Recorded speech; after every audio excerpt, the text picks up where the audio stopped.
coverage. The big story with Hurricane Otis is that it went from being kind of a tropical storm to being a Category 5 hurricane in about 6 hours.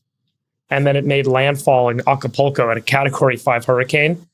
And no hurricane forecasting models had predicted this. And hurricane forecasting models are what are, typically run off of ensemble models, meaning that there are multiple things that may happen, and that those simulations are run on very compute-intensive systems.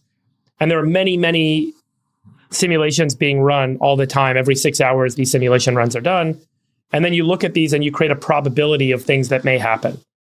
And none of the forecasts had any probability associated with this event happening. It was so out of the bounds of anything we have seen historically that none of the models had any chance ascribed to this tropical storm suddenly evolving into a Category 5 hurricane in 6 hours and then making landfall on a city with 1 million people. Most of the energy that is absorbed from the sun ends up in our oceans. So, we talk about atmospheric carbon increasing energy retention, and people can debate that all they want, where the carbon comes from, et cetera, et cetera. At the end of the day, there is energy coming into the earth from the sun, and that energy is being retained. The vast majority of that energy is retained by the oceans. So the first couple hundred meters of the oceans retain north of 90% of the energy absorbed by Earth. If you go to the next slide, so that results in water temperatures going up.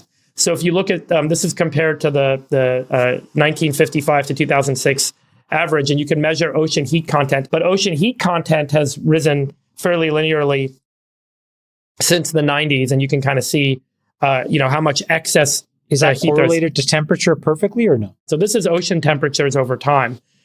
So here you can see 2023. And so this shows you the average sea surface temperature. So 2023 has been such an outlier. And this is also because of these El Nino phenomena. But there's obviously over time, if you were to look at the average sea surface temperature trend, it's rising linearly with heat content over time. And in particular, in 2023, there's an extraordinary rise in temperature. So off the coast of Acapulco, the sea surface temperature was 88 degrees Fahrenheit. So when a storm goes over that level of heat, it takes heat out of the ocean. And that heat coming out of the ocean increases the wind speed. And then the wind speed pulls more heat out of the ocean. And that's how these things become escalatory until they hit something cold, like a mountain or the land. The land is much cooler. And then these things start to dissipate and break apart. And that's why these things form over the ocean. So the point is, no models predicted this. And that's because we've never seen this level of energy stored in the oceans before. And the model training has never really accounted for this sort of extreme condition. This extreme condition, obviously, is what some folks are arguing is becoming more frequent. So it brings into question, this ability for us to actually forecast. The rise in the temperature over time is driving this. And then from an economic perspective, this is one of the key points I wanted to make. When an event like this happens, there's a market called the reinsurance market. And the reinsurance market sets the price for covering insurance companies against a big loss where you can lose a ton of stuff at once. Insurance companies like to write insurance policies, like car insurance is a great business, because there's never one big event that causes everyone to get in an accident on the same day. But with property insurance, a hurricane can cause everyone to lose on the same day. So insurance companies need to buy reinsurance. And then there's these big reinsurance companies, and they have pools of capital, and there's capital markets involved and bonds that are sold to protect reinsurance. So there's, hundreds of billions of dollars, $1 trillion plus in reinsurance. When an event like this happens, those reinsurance markets take a loss. And the loss causes them to raise rates significantly. And when that happens, the reinsurance markets harden, is what they say. And then rates go up next year for reinsurance. And then the insurance companies pass those rates on to consumers and to property developers and to the people that have mortgages.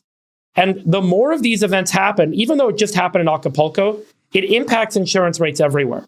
So as we see the events like what happened in Maui, what happened in Acapulco, what happened in Miami, you can start to see more of these things start to happen at the same time. The cost for insuring property goes up.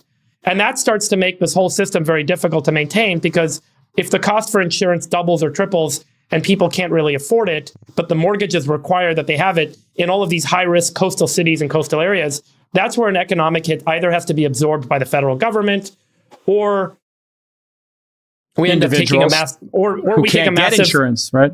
or we take a massive economic loss. And so I just want to say, like, this seems like an outlier event, and oh my gosh, we should be sorry and sad. But the truth is, the frequency of these events and the risk factors, which is this ocean heat temperature rising continuously for a long period of time, are going to drive that frequency of events. And there's going to be a real economic cost to bear on the order of several $1 trillion over time, because someone has to underwrite that real estate and someone has to underwrite the insurance to support that real estate. So it may seem like a one-off and, this won't be a big deal, but it actually translates economically through the reinsurance and insurance markets into the real estate markets fairly quickly. And so I just wanted to kind of point out one of the second order consequences of this sort of an event.